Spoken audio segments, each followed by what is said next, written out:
Hello everyone, welcome back to my YouTube channel. সকাল সকাল আমরা তিনজনে আজকে আবার বেরিয়ে পড়েছি। এখন আমরা যাব চারমিনারে। তো চারমিনার হাইটেক সিটি থেকে অনেকটাই দূর, আর ওলা উবের করে গেলে অনেকটা বেশি কস্টলি পড়ে যায়। তো সেই জন্য আমরা ঠিক করলাম যে মেট্রো করে যাব। এই মেট্রোটাকে যখন আমি হায়দ্রাবাদে এসেছি তখন আমি নিজের চোখের সামনে একদম দেখেছি হতে। তো যাই হোক, কোভিডের টাইমে শহরটা প্রচণ্ড বেশি ডেভেলপ হয়েছে, প্রচণ্ড।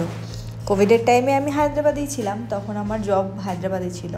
অ্যান্ড দেন সমস্ত কিছু যেহেতু লকডাউনে বন্ধ হয়ে গেছিলো, তো সেই জন্য আমাদের পক্ষেও কলকাতা যাওয়া পসিবল হয়নি। তো তখন আমরা হায়দ্রাবাদেই ছিলাম। অ্যান্ড সারাদিন রাস্তায় ঘুরে ঘুরে দেখতাম যে কত কাজ হচ্ছে, কত বিল্ডিং, মেট্রোর লাইন, মানে সব একদম রাতারাতি বানিয়ে ফেলেছে যেন। যাই হোক, তো আমরা হাইটেক সিটি থেকে এমজিবিটি যে বাস স্টপ সেখানে অবধি যাব চারমিনারের জন্য। টিকিটের প্রাইস 40 টাকা করে। আর এখানে মেট্রোগুলি কিন্তু খুব একটা বেশি বড় না, সব কটা মেট্রোরই অনলি 4টেই বগি রয়েছে। আমাদের কলকাতায় যেন অনেক বড় বগি, মানে অনেক বড় মেট্রোর ট্রেনগুলো হয়, এখানে কিন্তু অতটা বড় নয়। ইভেন আমি কোচিতে গেছিলাম, সেখানেও অনেক ছোট মেট্রো দেখেছি। ইভেন পুনেতেও মেট্রো ওরকম 4টে বগিরই। তো যাই হোক, কথা বলতে বলতে আমরা ফাইনালি পৌঁছে গেলাম চারমিনারে। তো চলো একটুখানি ঘুরে দেখা যাক।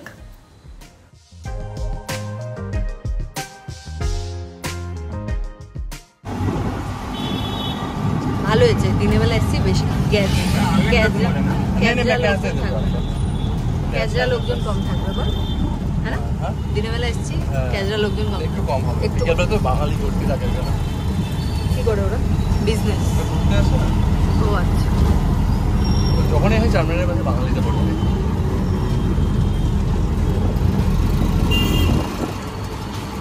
তারপরে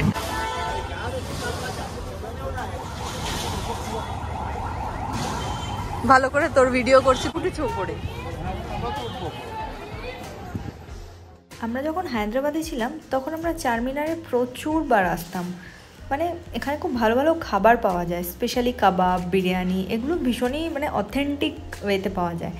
কিন্তু চারমিনারটা অনেকটাই দূরে, আর এটা ওল্ড সিটি, মানে সেকেন্দ্রাবাদে। দিনের বেলা আমরা কোনো দিনই আসিনি, এটা আমাদের ফার্স্ট টাইম যে আমরা দিনের বেলা এসেছি। মোস্টলি আমরা বিকেলের দিকেই আসতাম, আর বিকেলের দিকে এখানে বিভৎস ভিড় হয়। অ্যান্ড সমস্ত যত খাবার দাবারের স্ট্রিট শপ রয়েছে, স্ট্রিট ফুড রয়েছে, সব মোস্টলি রাতের বেলাই বসে। তো যাই হোক, দিনের বেলা যেহেতু ফার্স্ট টাইম এসছি, তো আমরা সেই জন্য ডিসাইড করলাম যে আমরা চারমিনারের ওপরে উঠবো, বিকজ কোনো দিনই আমরা ওপরে উঠিনি। তো যাই হোক, চারিদিকে এখানে প্রচুর দোকান আর জিনিসপত্র বিভৎস সস্তায় পাওয়া যায়। তো চলো তাহলে যাওয়া যাক।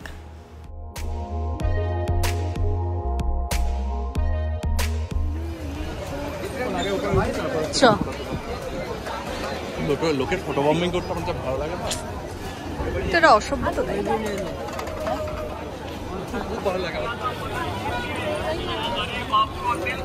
আমি জানতাম না চারমিনারে ঢোকার জন্য আমার টিকিটও লাগে। তো যাই হোক, এখানে আই থিঙ্ক 20 না 30 টাকা করে টিকিট ছিল। তো আমরা অনলাইনেই কেটে নিয়েছিলাম, মানে স্ক্যানার রয়েছে যেখানে ইউপিআই দিয়ে পে করা যায়। আর যারা অফলাইনে কাটতে চায় তাদের জন্য পাশে বিশাল বন রয়েছে। তো যাই হোক, চলো তাহলে যাওয়া যাক।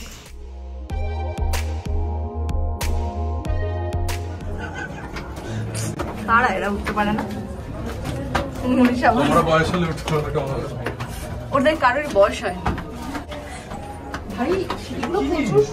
হ্যাঁ, তো তোকে তো কি বললাম, বাবা এটা সিঁড়ি।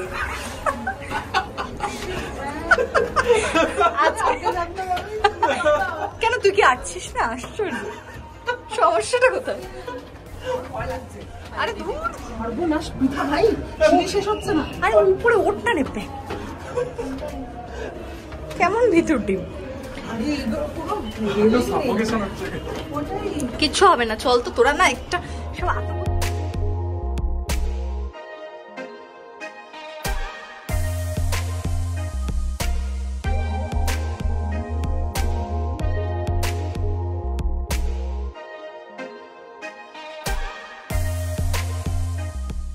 বললেই নিমরা ক্যাফে অ্যান্ড বেকারিতে প্রচণ্ড ভালো বিস্কিট অ্যান্ড চা পাওয়া যায়। তাই ভাবলাম ঠিক আছে, এসছি যখন খেয়েই নি, আবার কবে আসবো তার নেই ঠিক। তাই জন্য আমরা এই একটা বিস্কিটের এরকম প্ল্যাটার নিয়েছিলাম, যেখানে বিভিন্ন ধরনের বিস্কিট রয়েছে, একটা একটা করে 60 টাকা দাম, আর 3টে চা নিয়েছিলাম। দুপুর 12টার সময় চা খেয়ে আমরা এসেছি বিরিয়ানি খেতে। শাদাব এখানকার ফেমাস একটা রেস্টুরেন্ট, মানে অনেক পুরনো বলতে পারো, আর অলমোস্ট 4 বছর বাদে আমি হায়দ্রাবাদ এসেছি। তো আমি তো কোনো মতেই এই বিরিয়ানিটাকে মিস করতে চাই না। বিরিয়ানিটা ভীষণই ভালো খেতে। তোমরা যদি কখনো হায়দ্রাবাদ গিয়ে থাকো অবশ্যই চারমিনার গিয়ে এই বিরিয়ানিটা একবার ট্রাই করো। হায়দ্রাবাদে যত বিরিয়ানি আছে, আমরা তো মোটামুটি 2 বছর ছিলাম হায়দ্রাবাদে, অ্যান্ড সমস্ত বিরিয়ানি অলমোস্ট ট্রাই করেছি, বাট আমার মনে হয় এই বিরিয়ানিটা আমার বেস্ট লেগেছে। তো যাই হোক, ভেতরে তো আমরা চলে এসেছি, কিন্তু ভেতরে আসার পর দেখতে পেলাম এখানে আমাদেরকে 45 মিনিটস ওয়েট করতে হবে। তো যাই হোক, অলমোস্ট 45 to 1 hour ওয়েট করার পর আমরা ফাইনালি আমাদের খাবারটা পেয়ে গেলাম। তো চলো বেশি কথা না বলে আগে তাড়াতাড়ি খেয়ে নিই।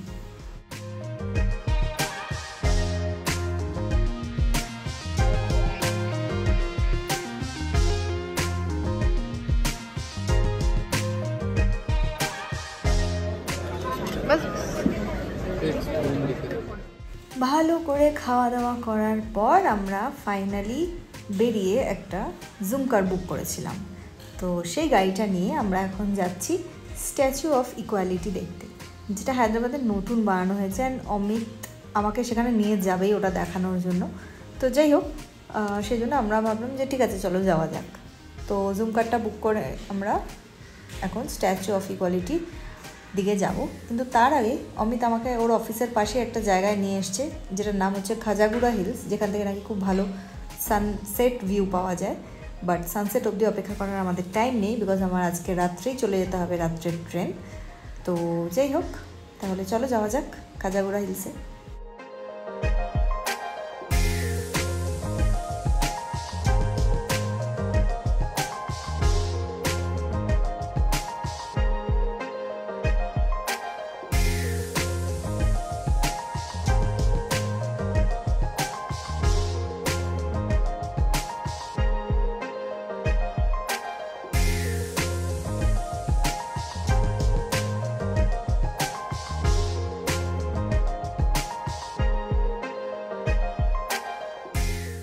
সো বেসিক্যালি খাজাগুড়া হিলসটা ওই সানসেটের জন্যই, কিন্তু আমাদের কাছে অত সময় নেই।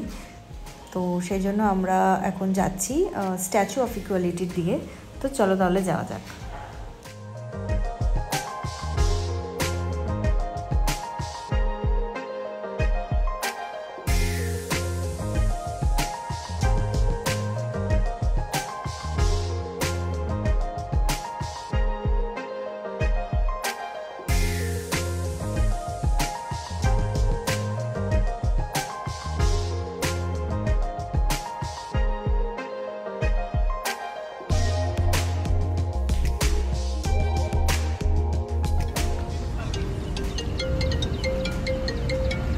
সো ফাইনালি আমরা পৌঁছে গেছি স্ট্যাচু অফ ইকুয়ালিটিতে।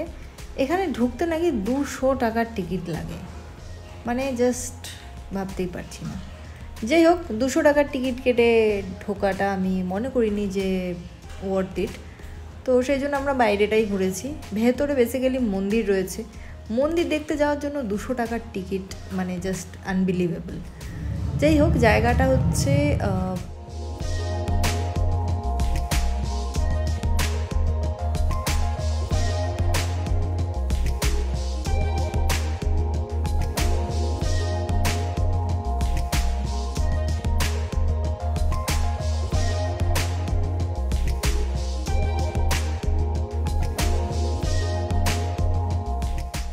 শহরের থেকে বাইরে around 40 kilometre, I think 44 kilometre এরকমই কিছু একটা হবে।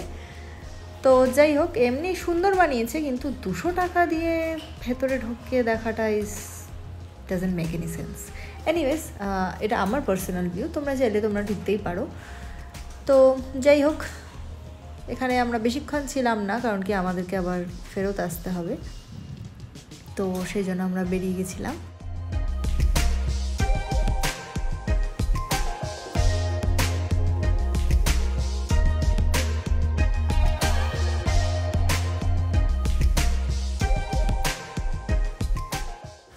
এখন আমরা দুর্গম চেরুপুর একটা নতুন ব্রিজ বানিয়েছে সেটা ক্রস করছি, আর এই ব্রিজটাও আমরা অলমোস্ট হতে দেখেছি। আর যেদিনকে ব্রিজটার ইনগ্রেশন ছিল সেই দিনকেই আমার হায়দ্রাবাদের লাস্ট ডে ছিল, যাই হোক, অনেক অনেক মেমোরিজ রয়েছে হায়দ্রাবাদের সাথে আমার। এর অপোজিটে যে একটা শপিং মল রয়েছে ইনঅরবিট, যেখানে আমরা এভরি উইকেন্ডে এসে বসে থাকতাম আর এই ভিউটাকে এনজয় করতাম।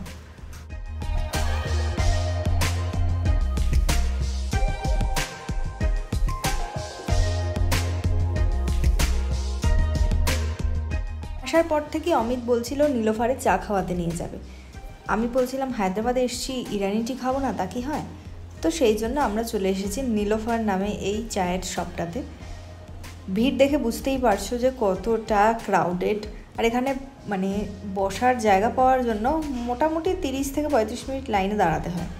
তো যাই হোক, এই যে চাগুলো দেখছো, এই চাটার দাম, 1 কাপ চায়ের দাম 100 টাকা। যাই হোক, এই 100 টাকার চা খেতেই এখানে এত ভিড় করে লোকে, বাইরেটাও দেখে বুঝতেই পারছো। তো আমরাও সেই চাটা খেলাম, নো ডাউট ভালো। আর খেলাম বানমাস্কা আর একটা কর্ন পাফ। চাটা খেয়ে আমরা বেরিয়ে পড়লাম বাড়ি যাওয়ার উদ্দেশ্যে। এই যে বিল্ডিংটা দেখতে পাচ্ছ, এইটা হচ্ছে হায়দ্রাবাদের লালবাজার, মানে পুলিশ হেডকোয়ার্টার। মানে এত সুন্দর হেডকোয়ার্টার যদি পুলিশদের থাকে, তাহলে পুলিশরা তো ভীষণই মনোযোগ দিয়ে কাজ করবে। মানে এটা তো কোনো আইটি সেক্টরের থেকে কম লাগছে না দেখতে, এতটাই সুন্দরভাবে বানানো হেডকোয়ার্টার।